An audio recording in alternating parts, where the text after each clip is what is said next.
அழகான குடும்பம் அது. வீட்டுக்கு மூத்த அண்ணன், அப்பாவை இழந்த அம்மா, சகோதரிகள் 3 பேர், ஒரு தம்பி.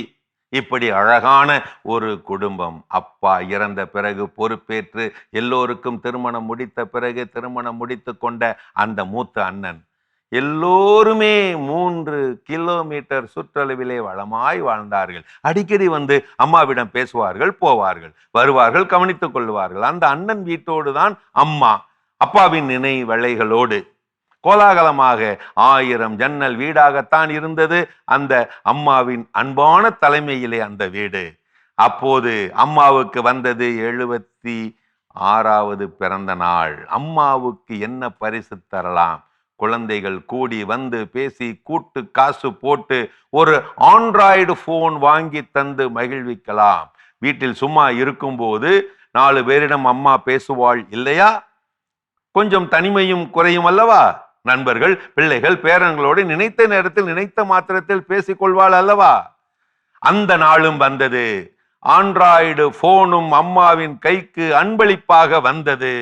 அம்மாவும் அதை இயக்க வெகு விரைவிலேயே கற்றுக்கொண்டு விட்டாள் பேர பிள்ளைகள் வழியாக. அந்த காலத்து SSLC அறிவு இல்லையா? படிச்சவளாச்சே, சீக்கிரம் கத்துக்கிட்டா. பிள்ளைகள், பேரன்கள் எல்லோருமே கற்றுக் கொடுத்து விட்டார்கள். இவளும் கற்றுக்கொண்டு இப்போது அட்டகாசமான ஆண்ட்ராய்டு பாட்டி ஆகிவிட்டாள். நேரம் கிடைக்கும் போதெல்லாம் நினைத்த நேரத்தில் நினைத்த மாத்திரத்தில் பிள்ளைகளுடன் பேசுவாள், பேர பிள்ளைகளுடன் பேசுவாள். சக பாட்டி நண்பிகளிடம் கூப்பிட்டு அரட்டை அடிப்பாள். யூடியூப் வீடியோவும் பாப்பா. அம்மா வத்த குழம்புக்கு என்ன மசாலா போடுவீங்கன்னு போன்லயே கேட்டு கேட்டு ருசியா சமைச்சாங்க.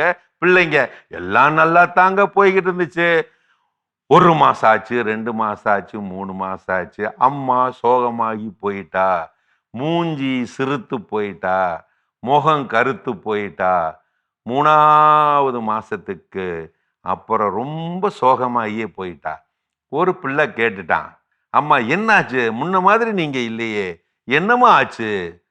அந்த அம்மா சொன்னாள், டேய், இந்த செல்போன் எனக்கு வேணாம்டா. ஏம்மா? எல்லாத்தையும் நினைச்ச நேரத்துல நான் பேசணும்னு தான் போன் வாங்கி கொடுத்தீங்க. இந்த போன் வந்தப்புறம் பிள்ளைங்க யாரும் என்னைய நேர்ல பார்க்க வர்றதில்லடா, போன்லயே பேசிக்கிறாங்க. ஞாயிற்றுக்கிழமையானா பேர பிள்ளைய பாட்டிய பார்க்கணும்னு அப்பா அம்மாவோட இங்க வந்து கூத்தடிப்பாங்க, கொட்டமடிப்பாங்க. மடி மேல படுத்துக்கிட்டு அந்த கதையை சொல்லு, இந்த கதையை சொல்லுன்னு கேட்பாங்க. அம்மா என்ன படின்னு டார்ச்சர் கொடுக்குறாங்க. சின்ன பிள்ளையா இருக்கிறப்ப அவங்க எவ்வளவு மார்க் எடுத்தாங்க, ஒழுங்கா படிச்சாங்களா, எத்தனை மார்க் எடுத்தாங்க அப்படின்னு அம்மா கதையெல்லாம் கேட்டுக்கிட்டு கலட்டா பண்ணுவாங்க. வீடே அமர்க்களமா இருக்கும்.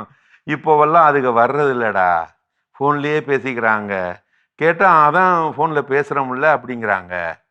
இந்த இளையவன் இருக்கானு 2 நாள் ஆனா போதும், சாயந்தரமா ஓடி வந்துருவான், எனக்கு பிடிச்ச தீனியை வாங்கிட்டு வந்து தருவான், கொஞ்ச நேரம் உட்காந்து வீட்டு பிரச்சனையெல்லாம் பேசுவான். இப்போ எல்லாம் அவனும் வர்றதில்ல, போன்லயே சுகமானு கேட்டுட்டு முடிச்சிடுறான். அதெல்லாம் விடு. ஆபீஸ் விட்டு வந்த உடனே இந்த வீட்லயே இருக்கிற நீயே அம்மா அம்மான்னு என்னைய தேடுவியேடா. இப்போ மத்தியானம் போன் போட்டு சாப்பிட்டியான்னு கேட்கிற, சாயந்தரம் கேட்கிற, இப்ப நீயே பக்கத்திலே வர்றதில்லையேடா. இப்படி சொல்லி அழுதே விட்டாள் அந்த 76 வயது அம்மா. இந்த செல்போனால் என் சொந்தமெல்லாம் தூரமா போயிடுமோன்னு பயமா இருக்குடா. இந்த போனை நீயே வச்சுக்க. செல்போன் உள்ளங்கையில் உலகம் இருப்பதாக நினைத்து கொண்டு உள் உலகத்தையே விட்டு தனியாய் பிரிந்து வாழ்ந்து கொண்டிருக்கிறாய் நீ.